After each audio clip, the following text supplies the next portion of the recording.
Good morning, my friends. Oh, it's another great day to be alive. Welcome to another episode of the Extraordinary Family Life Podcast. Today, I want to share a message of hope and happiness. Hope and happiness. And like we're in this time of life right now where it's kind of easy to let those things slip and slide and sneak away, where we allow ourselves to kind of lose hope and lose happiness. In fact, let me put it this way. It's interesting to think about and to consider, like, how hopeful are we in general, and are we hopeful only when things are going well and things are working in our favor? Is that when we are hopeful?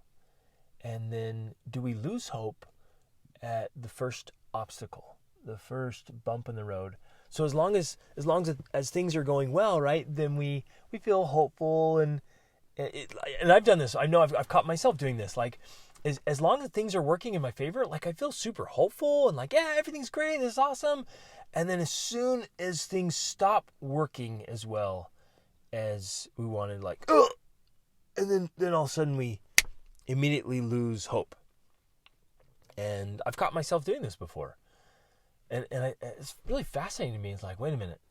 I'm hopeful as long as things are working in my favor, and then I lose hope as soon as they aren't working in my favor.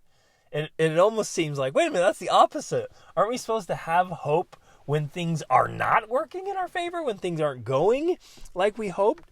That we then have hope, right? We stir up the hope. And the same is true with happiness. Are you genuinely happy? Are you a happy person? I think many of us get into this state of, this kind of neutral state where we're not happy, we're just not unhappy, right? So we're kind of in this middle ground. And today I want to invite and challenge all of us to deliberately, purposefully, intentionally choose hope and happiness. Because it is a choice. Like I believe it was Abraham Lincoln said, people are about as happy as they make up their minds to be.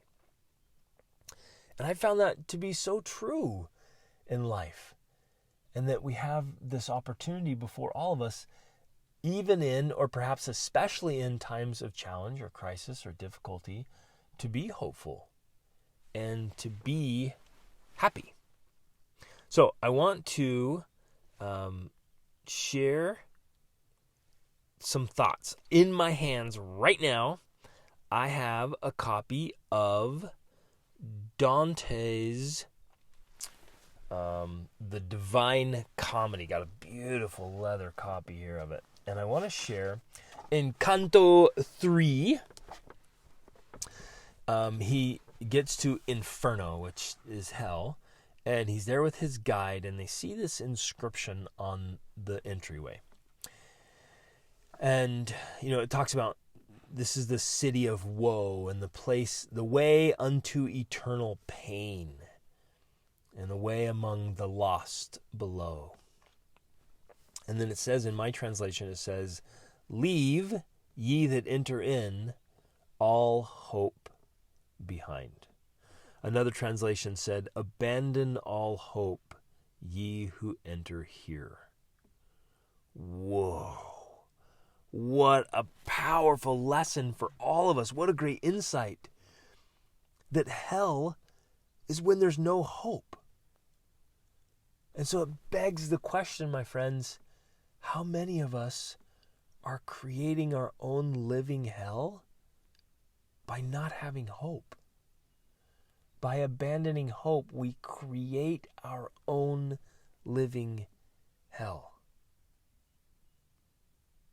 Whoa. Right? And so then he goes in there with his guide. They walk in, and he hears the cries. He says, I hear the lamentations and the sighs and the wailings deep. And he says, it's so painful and so overpowering. He says, I could not choose but to weep. He's just sobbing by hearing their strange languages and their discoursing horrible and their accents of anger and their histories of woes. And then he asks, who are these people who seem with grief so overcome? And his guide explains to them in beautiful poetry that these are the uncommitted, right?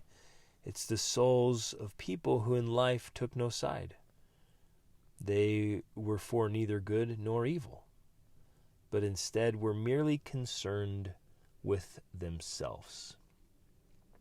He says here in this line, he says, they were not committed, they were not true to God, but to their own desire. Whoa, man, great insights here, right?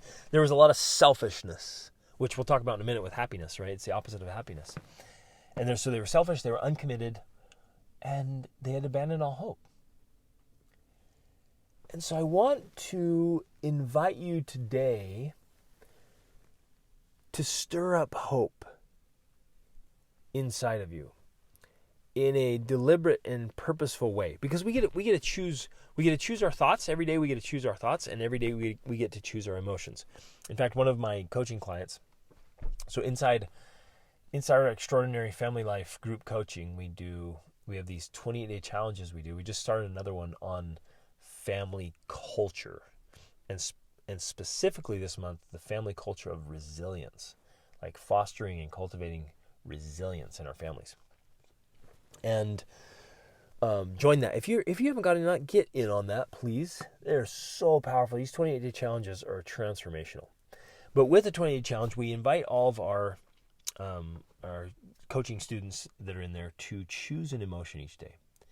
And last week, one of my coaching clients said, I had no idea how much of an impact that would have on my life, to just wake up and consciously choose my emotion for that day. It is so powerful. But if we don't do it, if we're kind of living by this default mode, then I think we end up kind of in that blah we were talking about, that kind of in-between space where we're not really happy. We're just, not unhappy either. And we're not really hopeful, but we're not, we haven't given up to despair. We're just kind of in limbo. And we get in this default mode where we're not really happy and we're not really hopeful. And I think more than in any other time, when we're all in a crisis and in a challenge, let us fill our lives with hope and happiness. Fill your home with hope. And yes, man, things are going to get better. Things are going to change. And it's a mark of greatness to give hope when there's despair, and to give happiness when there's sorrow and disappointment. In fact, for me, the true definition of success has to include hope and happiness. And it has to be genuine. It's not a facade. It's not an act. It's not something we pretend. It's not a mask we wear. It's for reals. Like really, truly, genuinely happy and hopeful. And I know, like I mentioned earlier, I've been through hard times, you guys. I've been through some struggles and challenges. And we often will put all these conditions on our happiness and our hope. And yet you and I both know people, we've met people around the world, right, who don't have the circumstances and the stuff and the things that we tell ourselves, the stories we tell ourselves are like, well, I'll be happy when, or I'll be happy if. And we set all these conditions on our own happiness. And then we meet people who don't have any of those things, and they're so happy. We're like, wait a minute, what's going on? And we realize that it's us. It's the conditions we've put on our hope and happiness. And so we can choose. And I want to encourage all of us to just be genuinely happy. Let me ask you the question of questions I love to ask and think about. If your life were a silent film, and so you take away, all the things we say, If your life were a silent film and all we could see is what you do day in, day out, would it be clearly obvious to those who are watching that you are a happy person? Could they see your genuine happiness just radiating? Oh, that's a good question, and something really powerful to think about and consider. Is your family a happy family? Is your home a home of hope and happiness? And again, I'm not guilt tripping anybody here. All I'm doing right now is like inviting some awareness of like, you guys, let's be hopeful, let's be happy. Let's start dreaming again. So and I've shared this before. I just want to share it again real quickly. When they started doing brain scanning, they found there was 4 circuits of happiness in our lives, and these are so relevant and important right now. Like, so important. The first one is the ability to get into a positive state. That's the first circuit of happiness that they found in the brain. So your brain is literally hardwired. So if we get into a positive state, we get happiness. Well, how do we get into a positive state? Well, it's just allowing yourself to feel positivity, to feel joy, to feel happiness, to get excited about things. And I have trained myself to become, I'm very excitable, right? I get excited about a lot of stuff and a lot of little things. And why not? Why not, like, consider this question. Why not have literally millions of things in life that make you happy? Why not do that? When some of you, either consciously or unconsciously, have limited that number to like 3 or 4 things. You're like, no, if these 4 things happen, then I'll be happy. Otherwise, I'm not going to do it, right? And it's almost like we have this chip on our shoulder and we savor the misery. And again, my friends, suffering's going to happen to all of us. It's just part of life. There's going to be suffering. But misery is optional. We can be happy. And let me ask you this question. Is it possible for you to be happy even when things aren't working out very well? Of course it is. It's possible for all of us. Is it possible to be happy even in really difficult, trying circumstances and trials? The answer is yes. And we know of people who've done it. They've chosen to be happy, genuinely happy. Now this isn't, we're not neglecting the idea and the reality that we're going to feel a full range of emotions.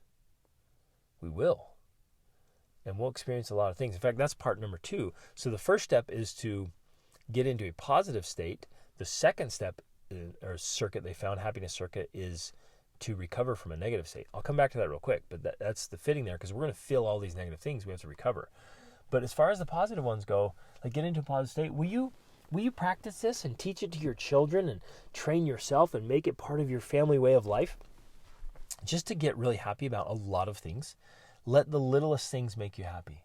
From just seeing the sun or clouds. Just stop. If you guys stop and look up at the clouds, clouds are so fascinating. Or the stars. I got up really early this morning. I went right outside and I just sat in my chair out on my deck. And it was just super dark. And a few birds were starting to chirp and sing. It was amazing. And there's blossoms and leaves. And at the time of this recording, it's springtime. And so everything's coming to life. We planted a whole bunch of vegetables. And I love to walk out every morning and just notice the growth in my little vegetables. And I'm like, I geek out over it. I get so excited, right? And I get excited about the adorable little things that our little kids are doing right now. Our daughters are 6 and 3 right now, our youngest of 7 kids. And it is such a joy. I find so much joy and happiness by watching them. Even, my friends, check this out. I've had a major transformation. I want to invite you to, I wish I had known this earlier, so I'm sharing it now. I even find tremendous joy and happiness when I'm watching them. They make these little messes or they break things, right? Because now what used to annoy me as a young parent, now as an older parent, I'm like, oh, like I just have this different perspective. And actually I get happiness from watching them do things that used to annoy me. And so I realize, of course, it's just a choice. It's the meaning that I give to it. Now I'm watching them like learn and discover and try to figure things out and experiment with their little hands and their little bodies and with liquids and solids and I mean, they're just experiencing life, and it's adorable. And like yesterday, my little 3-year-old, she had a fork on her bowl, and she was like ding ding ding ding, and she was like figuring out sound, and she was just doing it. I was like watching her, she was fascinated by the sounds it was making, and she wanted to go a little harder, and boom, there it went. She broke the bowl, right? And she was like, it kind of shocked her. And we didn't say anything. Nobody said anything. Nobody got upset. Like before, I'd been like, oh, come on, you can't bang on your balls. Oh, you're breaking our stuff. I just stopped. And I just was literally just engaged in watching her realize, oh, if I hit this glass bowl with my metal fork too hard, it'll break. I mean, it was amazing. And it like gave me joy to watch her learn and just kind of see her, observe how she's just learning and experimenting with life, right? So there's so many things, my friends, that can get us into a happy state if we will let them. And if we choose to like almost allow them or even make them, right? Like in looking at flowers. So I'm looking at these gorgeous flowers right now. Just from where I'm sitting, I can see some pink ones and some red ones and some white ones. And some deep burgundy ones. And it just brings me joy. And there's these birds hopping around. It's a squirrel. Can you stop and do that? When you see a squirrel, can it make you happy? And again, it's a choice. And why not, my friends? Why not get into a positive state with lots and lots of things? And let your heart just be overflowing with gratitude. And focus on the myriad of little things that can make you happy instead of focusing on that short list of things that are annoying or, things you used to count on right now that have been taken away for a time. And, the frustrations or the irritations. Let's get into a positive state. Okay, the second one I mentioned was recovering from a negative state. This is something I had to learn to do because, and maybe you've experienced this too, where I used to get really, really upset about things. And I know some of you do because I've talked to you. Like you'll get upset, you'll get into a negative state. Someone will make you angry. They'll say something or do something or not say something or not do something. They'll break the rules in your head or some inconvenience will happen or who knows, maybe there'll be some kind of crisis that a little virus that goes through the whole world and shuts everything down and destroys the global economy, right? And things are going to happen in life. There's going to be negative states. And things we thought, this was what's fascinating, things we thought were so dependable, stop. And what a great life lesson for all of us. And now, again, we are going to feel a lot of emotions, and that's good. Something are going to make us angry or sad or bitter. And it's good to have a whole range of emotion. But happiness, one of the happiness circuses, to be able to recover from a negative state. And do it quickly. This is something I've been working on for years because I did not want to stay there because I used to get angry about something. I had a raging temper. And I'd get mad and I would stay mad for a long time. And I know some of you will get mad and stay mad for hours or days or weeks. Some of you have probably been holding on to some bitterness, a negative state, for months or years. And I know because I've talked to you. And you haven't recovered from a negative state that you carry with you and you keep stirring up and bringing up. And it's robbing you of your happiness. So I want to invite you to practice, learn how and practice the skills and abilities, right? The skillities of recovering from a negative state. And right now, oh my goodness, right now, there's so much stress and so much pressure and so much strain and so much tension on families and employers and employees and on marriages. And I'm hearing about it. Couples who've been married for a long time and have had good marriages are they're fighting in ways they've never fought before. And they're feeling pressure and strain and discord right now in ways they've never had before. Same with parenting and same with siblings and people. They just don't know how to process all this and handle what's happening. And so there's all this pressure coming in. Oh, and you guys, so I was actually this morning, I got up early and I've been preparing. I'm going to make a bunch of videos for this just because it's breaking my heart. And Rachel and I created a course called How to Create an Extraordinary Marriage. And we created it a couple years ago. But it's never been more relevant than right now. Like, seriously, it's so important. The same with like, we created a course a while ago called How to Create a Family Vision Board. That could not be more relevant than right now. Right? And so the crisis, what it's done is it's brought relevance to the top. It's made things more urgent and more important, right, than any other time. And so, like, this isn't taking advantage of a crisis. It's saying, hey, these things we already had, these things that families already needed, now they need them even more. Like, so much more. And so if you're feeling some strain in your marriage right now, consider getting that course. It walks through mindset, your mindset and your spouse's mindset. It walks through emotions or your heart set, right, which is causing so much, and those things are so strained right now. So strained. It walks through habits, your habits and your marriage habits, your couple habits. It walks through lifestyle, right?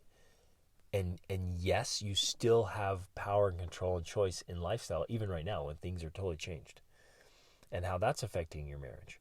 And of course, intimacy and all these other pieces of how that's being affected right now.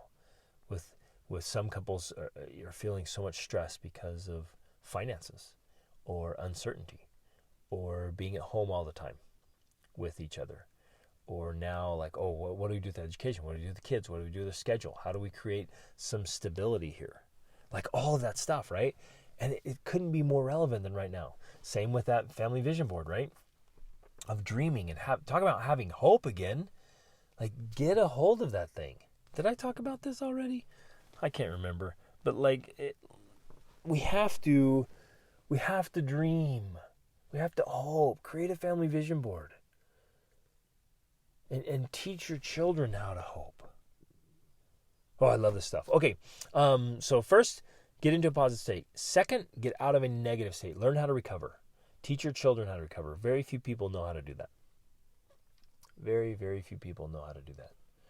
It's just not something we're trained to do. And so by default, we kind of pick up what our parents did or what we've seen other people do, which isn't always healthy. So learn how to recover from a negative state. Third is the ability to focus. When we can focus in on something, it makes us happy. We're literally hardwired to be happy when we can focus on something. And yet, interestingly, we live in this time right now where, like, most people have the attention span of a tweet on Twitter. Like, we have lost that ability and the skillity to focus in on things, and especially things that matter. And so we're constantly distracted. We're bombarded with all kinds of notifications and alerts and other people's demands. And this endless flow of, like one doctor said, an unending stream of visual trash. And we're here and there and all over the place and scatterbrained. And we're not just zeroing in on this ability to focus, and is robbing us of some of our happiness. So practice the skillity of focus. And then the fourth one, of course, is generosity. We are happy when we're generous. And we can be generous with our time, with our thoughts even, and our feelings. You may not actually do anything, but just be generous with thoughts and feelings towards others. And that right there can bring you happiness. But trust me, there are so many ways to still be generous and kind and thoughtful to other people, even with the social distancing that's going on. What about this? What about writing letters? Let's stir up that old lost art. Write some letters. Write some cards to people. You know how much people cherish a handwritten note? What if just each day, and you could Couldn't you write a little note in 60 seconds or 2 minutes? What if you spent the first 2 minutes of each day just jotting down a thoughtful, kind note to someone, a note of appreciation, a note of admiration? Like, that's huge. That's awesome. And you can do it for your employees. You do it for your family members. Write them each a note. And to your neighbors, whatever. I mean, we can reach out. There's so many ways to be creative and thoughtful and helpful. We can smile and compliment and praise. There's so many great things we can do. So, my friends, I just this even went longer than I thought I was going to do. I just wanted to share this message of hope and happiness. Literally, let's choose on purpose to fill our lives with hope and happiness, and to move away from that state of blah, where we're just kind of existing. We're not happy, but we're not miserable, right? We're not hopeful, but we're not in despair. We're just kind of there. And let's do ourselves a huge favor and do our children and our grandchildren and our great-grandchildren and future generations to come. Let's do all of us a favor and move to the positive side. To choose today and each day to be filled with hope and happiness. And it is a choice. And life is so much better. So much richer. So exciting. Life is exciting when we're hopeful and when we're happy. So turn it on, my friends. Turn it on. Turn it up. Be hopeful. Be happy. Help your children do it. Help your homes be filled with this stuff. Grab those courses or resources or trainings if you need. What better time? I mean, again, all this stuff, the parenting, the marriage, the lifestyle pieces, like the systems, the structures, the schedules, the charts, all that could not be more relevant than right now and going into the future. Because yes, there still are some big unknowns with the coronavirus and with the economy and the way things are going to change for good. There's going to be a new normal. But in that, we have to have hope and happiness and make this stuff relevant for our families. So anyways, go after it, my friends. Go after it. Make it happen. Be hopeful. Be happy. If you're really struggling with this and you're not quite sure what to do, I'd love to help. I'm always here. Just get on gregdenning.com, sign up for a coaching session. I had 2 people sign up for coaching sessions today with specific questions about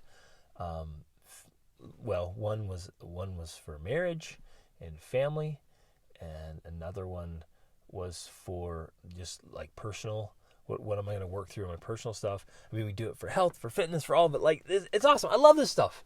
Like, we just all need to be moving forward as fast as we can and as urgently as we can with excitement of like, we're not wasting time. We're not wasting life here. We're moving forward.